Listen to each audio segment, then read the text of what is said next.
The silence itself is the story.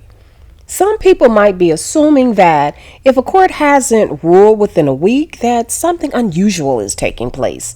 But in reality, the lack of an immediate ruling may simply mean that the Illinois Supreme Court sees no urgency to rush this process, even though it's already been 7 whole days. When people do the most, I do the analysis. Let's go. Yes, it's been 7 whole days. Well, actually, it's been 10 days now, and not a word from the Illinois Supreme Court. It's been an entire week since Quadajah Johnson's attorney filed a motion asking the Illinois Supreme Court to issue its mandate early. The goal is to speed up the return of the case to the trial court so Judge Michael Clancy can hold Quadajah's pretrial release hearing sooner rather than waiting until the mandate is scheduled to issue in a couple of weeks on July 16th. But the question of the day is, why hasn't the Illinois Supreme Court responded to attorney Ari Williams? Today, we're going to discuss whether the court's silence means that the motion is going to be denied, or if a ruling can still come at any time before July 16th. Let's start with where we are procedurally. A week ago on June 24th, Quadajah Johnson's defense team filed a motion for early issuance of mandate. Now remember, this wasn't another appeal. The Illinois Supreme Court had already denied the state's PLA or petition for leave to appeal. What the defense asked the court is to shorten the normal 35-day waiting period before sending the case back to the circuit court.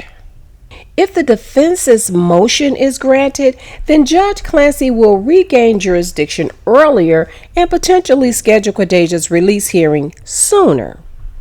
If it's denied, though, nothing really changes. The mandate will still issue on July 16th as it's originally scheduled. So why the silence? Well, I guess courts are under no obligation to immediately rule on every motion that gets filed. Some motions are decided within hours. Some it takes days. And sometimes they aren't ruled on until it's no longer practical. In this situation, we're really talking about shortening a waiting period that's relatively short already. Every day that passes naturally reduces the benefit of even granting the motion. And what I mean by that is, this is a holiday weekend and the courts aren't open during this time. So let's say when they return next week that they decide to wait until the following Monday, July 13th, to grant the motion. That would only move the mandate up by 3 days, from July 16th to July 13th. Now, when I say move the mandate up, I'm talking about the Illinois Supreme Court letting Judge Clancy know that he can now work on getting Quadajah out of lockup. At that point, the practical difference becomes very small. So if the Illinois Supreme Court might simply decide that there's no need to expedite anything, that doesn't necessarily reflect on the defense's legal arguments. It could just mean that the court sees no compelling reason to depart from its normal administrative schedule. There are only 3 possible outcomes that I see. Option 1, the court will grant the motion before July 16th. Now, if that happens, the mandate could issue immediately, allowing the court to move forward sooner. Option number 2, the court denies the motion. In that scenario, the original July 16th mandate stays in place. That's all. The case proceeds exactly as it was scheduled to. And then there's option 3. Let's just say the court simply does nothing. I mean, if July 16th arrives before the court rules, then the mandate's going to issue automatically under the existing schedule. At that point, the defense has essentially received the same practical result, just without shortening the timeline. The motion then becomes moot because the mandate will issue on Thursday, July 16th. Quadajah Johnson is already scheduled to appear in court for her next status hearing on Thursday, July 23rd.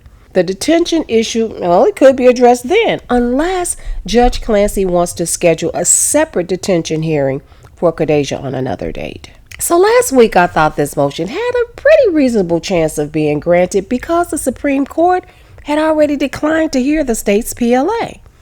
But today, I'm a little less optimistic, not because I think the motion lacked merit, but because time does matter. Every day that passes will reduce the practical benefit of granting an expedited relief. If the Supreme Court intended to dramatically accelerate the process, I would have expected a quick order, and that's still possible. But the closer we get to July 16th, I think the likelihood increases that the court will simply allow the mandate to issue on its normal schedule. If I had to update my prediction today, I'd put it at 25% chance the court grants the motion before July 16th, and a 75% chance that the court simply allows the original mandate to stand, either by denying the motion or by taking no action before the mandate issues automatically. The Illinois Supreme Court made its biggest decision when it declined to hear the state's PLA. This motion is different. This one's about timing. Unless something unexpected happens, Judge Clancy is still expected to regain jurisdiction once the mandate issues.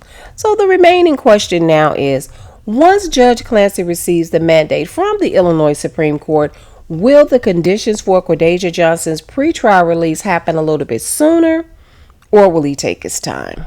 After the mandate returns to Judge Clancy's court, there's no specific deadline that's requiring him to set condition for Quadajah's release within a certain number of days. Don't rush. The appellate court's decision has become enforceable, and the trial court is expected to carry it out. However, and yeah, there is a however, there are both legal and practical reasons why I believe that Judge Clancy is not going to wait very long after the mandate issues. I'll definitely be keeping my eye on the docket, and if the Illinois Supreme Court issues an order before July 16th, you'll hear about it here. If you enjoyed this video, please give it a thumbs up and share it with someone who can use this message. Subscribe to the channel if you haven't already done so, and leave a comment down below letting me know your thoughts. Do you think the Illinois Supreme Court is going to respond to this latest motion from the defense? Or are they going to allow the mandate to issue automatically? Meet me in the comments. We can continue the conversation there.